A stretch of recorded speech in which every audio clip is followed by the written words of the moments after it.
첫 시간 주님께 안녕하세요. 대강교회 오훈 목사입니다. 1월 10일 토요일입니다. 하나님 우리에게 주신 말씀은 디모데전서 6장 3절에서 10절까지 말씀입니다. 누구든지 다른 교훈을 하며 바른 말, 곧 우리 주 예수 그리스도의 말씀과 경건에 관한 교훈을 따르지 아니하면 그는 교만하여 아무것도 알지 못하고 변론과 언쟁을 좋아하는 자니 이로써 투기와 분쟁과 비방과 악한 생각이라며 마음이 부패하여지고 진리를 잃어버려 경건을 이익의 방도로 생각하는 자들의 다툼이 일어나느니라. 그러나 자족하는 마음이 있으면 경건은 큰 이익이 되느니라. 우리가 세상에 아무것도 가지고 온 것이 없으며 또한 아무것도 가지고 가지 못하리니 우리가 먹을 것과 입을 것이 있은즉 족한 줄로 알 것이니라. 부하려 하는 자들은 시험과 올무와 여러 가지 어리석고 해로운 욕심에 떨어지나니 곧 사람으로 파멸과 멸망에 빠지게 하는 것이라. 돈을 사랑함이 일만하게 뿌리가 되나니 이것을 탐내는 자들은 미혹을 받아 믿음에서 떠나 많은 근심으로써 자기를 찔렀도다. 아멘. 2026년을 시작하면서 우리 한 해 표어는 복음으로 새롭게 살라이고, 우리 교회 전체 사명 선언문으로 우리 교회 평생 표어로서 이런 문구를 정했습니다. 예수님을 닮아가는 기쁨, 세상을 변화시키는 능력이라는 사명 선언문을 작성했습니다. 성도의 평생의 삶의 목적은 다른 것이 아니라 성화입니다. 경건은 우리의 목적입니다. 창세전에 우리를 구원하신 하나님의 이 놀라운 구원의 은혜를 받은 성도는 현재 성화를 이루며 삽니다. 그리고 우리의 미래는 영화입니다. 우리가 이 땅에서 거룩함을 이루어가는 가장 중요한 수단 중에 하나가 바로 하나님의 말씀이죠. 이 하나님의 말씀은 성도로 하여금 예수 그리스도의 말씀과 경건에 관한 교훈을 우리에게 잘 가르쳐 줍니다. 그래서 우리가 말씀을 통해서 예수 그리스도를 발견하고 그 예수 그리스도를 닮아가는 성화, 거룩, 경건에 힘쓰게 되는 것이죠. 그러나 이 성경을 통해 거룩이 아니라 만약에 자신의 이익을 먼저 생각한다? 말씀을 잘 전해서 설교를 잘해서 사람들에게 인정받는다? 그래서 자신의 유익을 취하는 것이 우선이다? 그러면 그 사람은 바로 거짓 교사가 되는 것이죠. 말씀을 팔고 있는 겁니다.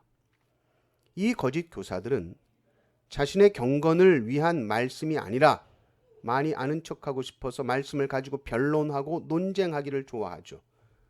주님 보시기에 그는 아무것도 알지 못하는 가장 어리석은 자라는 것입니다. 5절을 보십시오. 마음이 부패하여지고 진리를 잃어버려 경건을 이익의 방도로 생각하는 자들의 다툼이 일어나느니라. 경건한 척을 하며 말마다 하나님 하나님 하지만 자신의 경건함으로 돈벌이를 한다는 거예요. 이들은 하나님의 자리를 자신의 자아로 빼앗습니다. 돈이 우상이 되어 있습니다. 모든 것의 기준이 자신의 이익이요, 물질이요, 돈입니다. 우리는 돈이 많았으면 좋겠다 생각하고 돈이 많은 사람들의 삶은 막연히 행복할 거야 라고 생각합니다. 그들의 행복이 있을 수 있겠죠. 그러나 그들의 고통도 우리가 아나요? 그들의 불안과 괴로움 우리가 압니까? 막연히 돈이 많으면 좋겠다, 돈으로 인생의 만족감을 채울 수 있지 않을까라고 생각하지만 그렇지 않아요. 인간의 마음이라는 것이 생각보다 넓어서 웬만해서 안 채워집니다. 끊임없이 인생은 갈급해하고 끊임없이 인생은 만족하지 못합니다. 그래서 세상은 계속해서 더를 말하죠. 그런데 인생이 알아야 될 가장 중요한 진리는 죽음이라는 진리요, 우리는 이 세상을 반드시 떠날 것이라는 진리요, 모든 것을 다 두고 떠날 것이라는 사실입니다. 아무것도 가지고 가지 못합니다. 6절을 보십시오. 그러나 자족하는 마음이 있으면 경건은 큰 이익이 되느니라 라고 말합니다. 자족하는 마음이 있는 사람이 행하는 경건 생활과 자족하는 마음이 없는 사람의 경건 생활은 완전히 다릅니다. 똑같이 기도를 하고 똑같이 말씀을 보는데 그런데 자족하는 마음으로 하는 사람과 자족하는 마음이 전혀 없는 사람은 달라요. 자족함이 없는 사람은 어떻습니까? 경건 생활이 수단입니다. 경건 생활을 통해서, 그 수단을 통해서 하나님으로부터 뭘 얻어내려고 하는 것이죠. 나의 기도나 나의 봉사 이거 열심히 할 테니까 사업을 좀 번창하게 해 주십시오. 이것은 경건 생활이 수단이 된 것입니다. 그러나 자족함이 있는 사람의 경건 생활은 목적이죠. 하나님과 함께하는 목적, 하나님을 닮아가는 목적. 이것이 목적이 되면 경건 생활을 수단으로 사용하지 않습니다. 모든 우리의 삶에 일어나는 일들, 그것이 기쁘든 슬프든 기본적으로 하나님의 섭리와 주권 속에서 일어났음을 인정합니다. 여기로부터 자족함이 나오는 것이죠. 또 9절 말씀을 보면 자족하지 못하는 자들에게 충격적인 말씀을 하고 계신데, 9절을 보십시오. 부하려 하는 자들은 시험과 올무와 여러 가지 어리석고 해로운 욕심에 떨어지나니 곧 사람으로 파멸과 멸망에 빠지게 하는 것이라, 이렇게 나옵니다. 부하려 하는 자들은, 아니 부하지 않으려는 사람이 어디 있겠습니까? 우리가 직장 생활하고 사업하는 모든 것이 부하려고 하는 것 아닙니까? 그런데 부하려 하는 자들은 시험과 올무와 해로운 욕심에 떨어진다. 사람으로 파멸과 멸망에 빠지게 된다고 말하죠. 9절에 부하려 하는 사람들 이렇게 나왔으면 10절을 보면 돈을 사랑함이라고 더 노골적으로 표현하고 있습니다. 이것이 일만 악의 뿌리가 된다라고 말씀하죠. 그러니 부자가 되려는 것이 우리의 삶의 목적이 될 수는 없다는 겁니다. 돈을 사랑함이 우리의 삶의 목적이 될 수 없는 것과 똑같은 말입니다.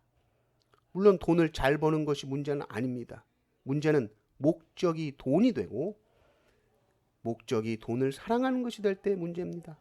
돈이 우상이 되기 때문이죠. 경건 생활을 열심히 해도 돈이 우상이 된 사람은 경건 생활의 이유가 돈입니다. 그래서 이런 말을 자꾸 해요. 하나님, 왜 내가 이렇게 기도하고 헌신했는데 내 경제적 상황이 왜 나빠지죠? 이런 생각이 든다면 자신의 경건 생활의 보상이 돈으로 와야 된다고 생각하는 거예요. 돈이 목적이라는 말이에요. 저 사람은 나보다 신앙생활 제대로 안 하는 것 같은데 왜 저보다 더 잘 살아요? 하나님이 나를 도와주셔야 되는데 왜 저 사람을 도와줘요? 그러면 이것은 하나님이 나와 함께 하시고 도와주신다라는 것을 물질로만 생각하는 겁니다.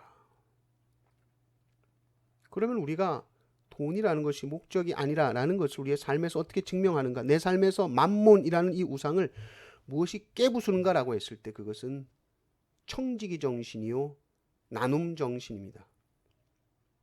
돈을 많이 벌든 적게 벌든 그것이 중요하지 않죠. 적게 벌어도 청지기 정신으로 남을 위해 나누는 사람들이 있고 많이 벌어도 나누지 않는 사람이 있습니다.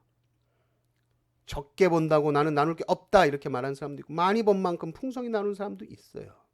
그 사람이 나누고 있는 삶을 보면 돈의 노예로 사는지 돈이 우상이 되어 있는지 아니면 자족하며 하나님 앞에서 경건하게 살고 있는지 알 수 있습니다. 나는 나눌 수가 없다라고 말하지 마십시오. 하나님은 풍성하신 우리의 아버지이시고 우리에게 날마다 풍성하게 주시는 분이십니다. 그리고 베풀고 주고 나눌 때 우리는 더욱 풍성해지는 줄을 믿습니다.